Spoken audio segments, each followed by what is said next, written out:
कह रहे हैं कि 25 साल का ड्यूरेशन है। निपॉन स्मॉल कैप में 30,000, क्वांट में 30,000, कैनरा रेवोको में 30,000 स्मॉल कैप में, मोतीलाल ओसवाल मिड कैप में 10,000 और 20,000 रुपये का पर मंथ का और इसमें जोड़ना चाहता हूँ तो कैसा रहेगा पोर्टफोलियो। यहाँ पे 25 साल के लिए इन्वेस्टेड रहना चाहते हैं तो यहाँ देखते हैं कि 1 लाख रुपये पर मंथ कह रहे हैं कि करेंगे, 80,000 कर ही रहे हैं, 20,000 रुपये और करना चाहते हैं। HDFC small cap, ICICI small cap में जोड़ सकते हैं 10,000 रुपया, या HDFC flexi cap, ICICI multi cap, काफ़ी पुराना म्यूचुअल फंड है, इसमें आप फर्दर जोड़ सकते हैं। आपके पास ज़्यादा रिस्क लेने का कैपेसिटी है, पहले से काफ़ी पैसा है, अच्छा खासा इनकम हो रहा है तो आप स्मॉल कैप में जोड़ सकते हैं। थोड़ा सा सेफ चलना चाहते हैं तो HDFC flexi cap, ICICI multi cap को जोड़ सकते हैं। यहाँ पे इसको देखते हैं कि 1 लाख रुपये पर मंथ करते हैं तो आगे क्या हो सकता है। 1 लाख रुपये पर मंथ स्टार SIP के वेबसाइट पे गए हैं, SIP सेक्शन में 25 साल करेंगे और यदि 15% का रिटर्न कैलकुलेट करते हैं तो पैसा जमा 3 करोड़ रुपया होता है, 32 करोड़ 84 लाख रुपया बनता है 25 साल जो आपने ड्यूरेशन बताया है। पर यदि इतना रिटर्न ना मिले, अगर हम 12% के रेट से कैलकुलेट करें तो जमा 3 करोड़ होगा, पैसा बनेगा 18 करोड़ 97 लाख। और यही पैसा अगर सेफर जगह 7% के रेट से मिले तो ये पैसा 8 करोड़ 14 लाख बनता है। तो 12 से 13, 14, 15 के बीच आप कैलकुलेट कीजिए, म्यूचुअल फंड में जो फंड आपने सेलेक्ट किया है इजीली अचीव हो जाएगा। आगे क्वेश्चन बढ़ते हैं। क्वेश्चन नंबर 2 है, मेरे नहीं रहने पे म्यूचुअल फंड कहाँ जाएगा। मैं जब ऊपर चला गया तो नॉमिनी को चला जाएगा या बैंक में आ जाएगा, क्या होगा। आप अगर मच फंड लेते हैं, आपके जाने के बाद वही मच फंड नॉमिनी के नाम पे आ जाएगा, वो ट्रांसफर हो जाएगा। सेम फंड जो मच फंड यहाँ पे है वो नॉमिनी के नाम पे ट्रांसफर हो गया। अब नॉमिनी का मर्जी है इसको कंटिन्यू करे क्या करे। क्वेश्चन इस तरह से है कि म्यूचुअल फंड में ट्रांसफर होएगा हमारे जाने के बाद और हम चाहते हैं कि वो पैसा निकाल ना सके, जैसे है वैसे रह सके, वो कैश में ना निकाल पाए। इस तरह से उनका क्वेश्चन है कि म्यूचुअल फंड कंटिन्यू रहे। एक बार जब यहाँ पे ट्रांसफर हो गया, अब इनका मर्जी है कि वो कंटिन्यू करे या उस पैसे को निकाल ले। यहाँ पे होल सोल मालिक वही हो गए। तो ये यहाँ पे मैं एक चीज़ बताना चाहूँगा कि नॉमिनी जब आप बनाते हैं तो ज्वाइंट नॉमिनी मत बनाइए, दिक्कत होता है। अलग अलग करके रखिए, वो ज़्यादा अच्छा है। मान लीजिए आपके पास 2 लाख रुपये है, 1 लाख में एक अलग नॉमिनी, दूसरे लाख में एक अलग नॉमिनी। यहाँ पे ये गलती होता है कि 2 भाई हैं, ज्वाइंट नॉमिनी बना दिया, 50% इनको 50% इनको। घर में भी ऐसे कर दिया, एक घर है ज्वाइंटली है, दोनों के नाम पे नॉमिनी है। होता ये है कि जब आप चले जाएंगे और हम चले जाएंगे और एक भाई कनाडा चला गया और एक भाई यहीं रह गया, अब वो घर जो है 10 साल 20 साल 30 साल के बाद जर्जर हो गया।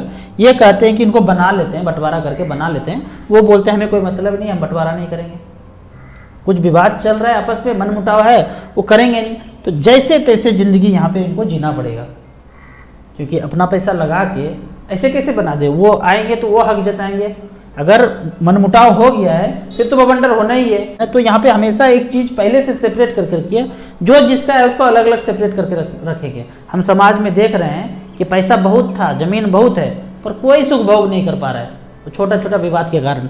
ठीक उसी तरह म्यूचुअल फंड में भी एग्जैक्टली बता के रखिए, ये पैसा इनका, ये पैसा इनका, ये पैसा इनका। मौखिक बता के नहीं, नॉमिनी को भी करके रखिए, इसका नॉमिनी ये, इसका नॉमिनी ये, इसका नॉमिनी ये, पहले से अलग अलग करके रहिए।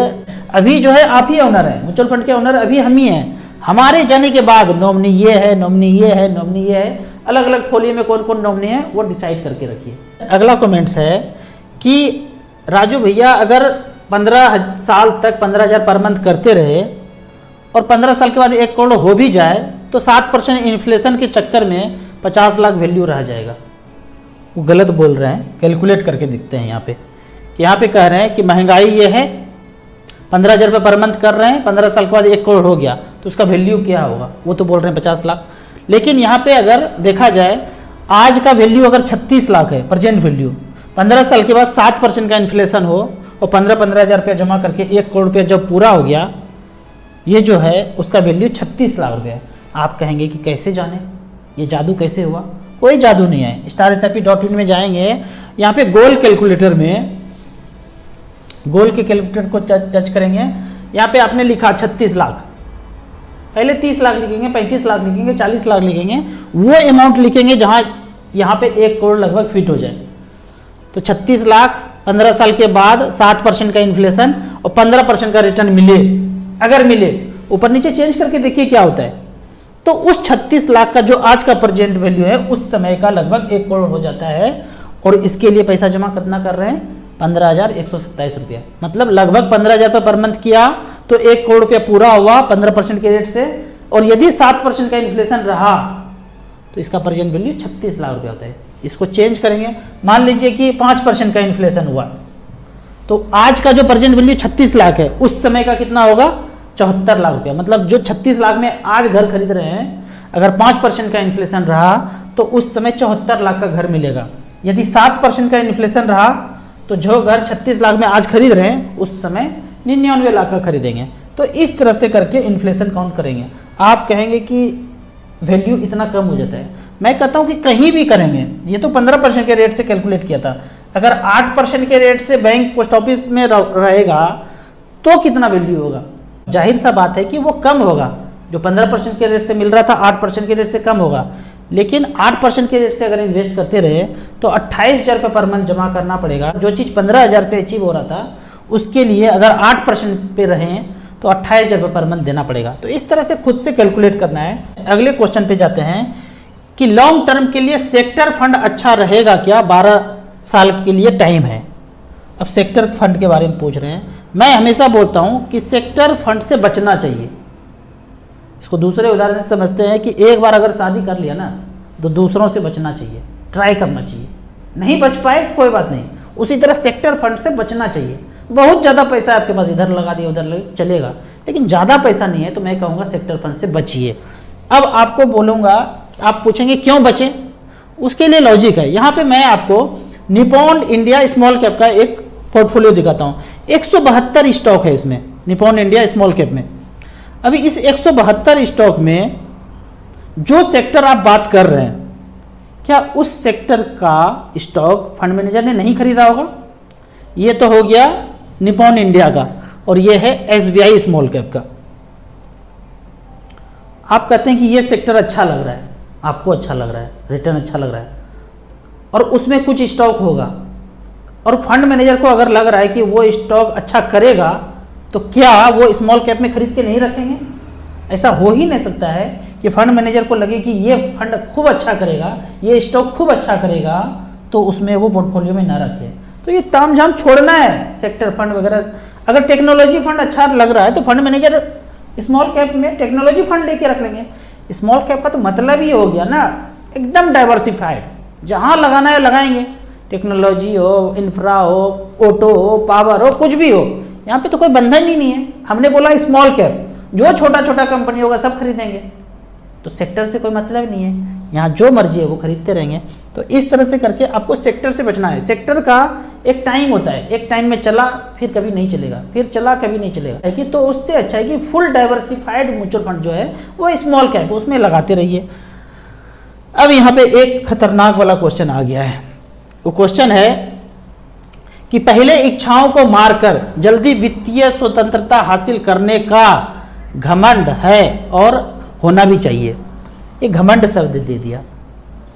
कोई भी व्यक्ति ना जो पढ़ाई करते हैं, कुछ बनना चाहते हैं, 4 साल 5 साल मेहनत करके कुछ पाते हैं, तो पाने के बाद उसको घमंड आ जाएगा। अगर तो आ गया तो गया काम से, लेकिन उसको घमंड नहीं बोलेंगे। अगर कोई घमंड दिखाता है तो फिर तो उसका कोई कहना ही नहीं है। यहाँ पे उनके कमेंट्स का जवाब है कि अगर फाइनेंशियल फ्रीडम पाने के बाद या पैसा आने के बाद किसी को घमंड हो जाए तो उस पैसे का कोई यूज नहीं है। अगर तो पैसा आने के बाद घमंड आ गया ना तो सारा निगेटिव एनर्जी जो है ना उसके अंदर समा जाएगा। यहाँ पे मैं आपको एक कहानी सुनाता हूँ। बुद्ध जी, महात्मा बुद्ध जी जहाँ भी जाते थे एक जंगल में बसेरा करते थे, उसको जैतवन बोलते हैं। उनका एक शिष्य था आनंद। वो आनंद अपने गांव के निकट ही बसेरा करने जा रहे थे। 10,000 भिक्षु के साथ उस गांव में वो बसेरा करने जा रहे थे। तो जो भी जंगल में जाते थे उसको जैतवन बोलते थे। सभी लोग गांव के मिलने आए। आनंद की बहन को भी मिलने आना था पर वो आई नहीं। जब आई नहीं तो संदेश भेजा गया। संदेश भेजने के बाद बहन आई, पहले आ नहीं रही थी क्योंकि उनकी बहन को पूरे शरीर पे फफोला हो गया था, एक स्किन डिजीज हो गया था। जब बुलाने के बाद आई तो कपड़े ढक के आई। तो आनंद उनके भाई ने कहा कि पागल हो गई क्या, एक तो तुम आई नहीं, और जब आई हो तो कपड़े ढक के आई हो। फिर बहन ने कहा कि मुझे पूरे शरीर में फफोला हो गया है, ये डिजीज़ काफ़ी समय से है, मैं अपना चेहरा आपको दिखाना नहीं चाहती थी, इसलिए मैं नहीं आ रही थी। तो आनंद उनके भाई ने बोला, छोड़ो इन बातों को, तुम्हें बहुत काम करना है। 10,000 भिक्षु आए हैं, बारिश का समय है, छप्पर छौनी ये सब सेट बनाना है, तुमको उस काम में लगना है, जाओ और ये काम करो। 1000 भिक्षुओं को रहने के लिए उनको काम करना था। उनका नाम रुक्मणी था बहन का। तो पहली बार भाई ने कुछ कहा, उन्होंने कहा भाई जी बन जाएगा। 10 साल 12 साल के बाद भाई मिलने आए हैं और उनको कुछ काम दिया तो काफ़ी स्वाभिमानी थी वो। उन्होंने सारे अपने कंगन सोने को बेच दिया और इतना रम गई काम करने में, 2 महीने तक लगातार काम करते रही, इतना काम में रम गई कि उस बीमारी को भूल ही गई और 90% वो ठीक हो गई। जब ये सारा काम हो गया, सारे भिक्षु को रहने का व्यवस्था हो गया, तो बुद्ध जी ने रुक्मणी को एक दिन बुलाया और उनसे कहा, पूछा कि तुम्हें पता है कि ये रोग जो तुम्हें हुआ था वो क्यों हुआ था? तो रुक्मणी ने कहा, नहीं भंते, मुझे नहीं पता है। तो बुद्ध जी ने कहा, तुम काफ़ी रूपवती थी, सुंदर थी, और बात बात पे क्रोध करती थी, गुस्सा करती थी। तुम्हारे सामने कोई भी तुमसे कम सुंदर का आ जाए तो उसका तिरस्कार करती थी। ये जो क्रोध, गुस्सा, घमंड है ना, ये ऊर्जा कन्वर्ट होकर बीमारी में चला गया और पूरे शरीर में तुम्हें बीमारी ने घेर लिया है। हम लोगों ने फिजिक्स में ये पढ़ा है कि एनर्जी जो है ना, ट्रांसफ़र होता है, बदल जाता है, ख़त्म नहीं होता है, एक एनर्जी दूसरे में ट्रांसफ़र हो जाता है। फिर बुद्ध जी ने कहा, अभी जो अब तुम 90% ठीक हो गई ना, ये 2 महीना जो तुम काम की, वो जो करुणा दिखाई कि भिक्षु रहेंगे कैसे, उनके बारे में सोची, हम नहीं काम करेंगे तो भिक्षु भीग जाएंगे, रहेंगे कैसे, रात में सोएंगे कैसे, ये जो तुम्हारे मन में करुणा आया ना, वो सारे बीमारी का ऊर्जा करुणा के ऊर्जा में ट्रांसफ़र हो गया।